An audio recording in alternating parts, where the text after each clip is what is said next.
మహారాష్ట్రలో ప్రమాదం చోటు చేసుకుంది. పూణేలోని ఫాద్ సమీపంలో ఓ ప్రైవేట్ హెలికాప్టర్ కూలిపోయింది. ముంబై నుంచి హైదరాబాద్ వస్తూ ఉండగా ఈ ఘటన చోటు చేసుకుంది. ప్రమాద సమయంలో హెలికాప్టర్లో పైలట్ సహా 4 ప్రయాణికులకు తీవ్ర గాయాలయ్యాయి. గాయపడ్డ వారిని చికిత్స కోసం ఆసుపత్రికి తరలించారు.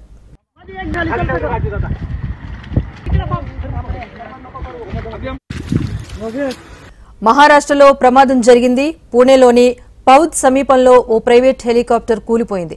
ముంబై నుంచి హైదరాబాద్ వస్తూ ఉండగా ఈ ఘటన చోటు చేసుకుంది. ప్రమాద సమయంలో హెలికాప్టర్లో పైలట్స్ సహా 4 ప్రయాణికులున్నట్టుగా తెలుస్తోంది. వీరంతా తీవ్ర గాయాల పాలయ్యారు. గాయపడ్డ వారిని చికిత్స కోసం ఆసుపత్రికి తరలించారు.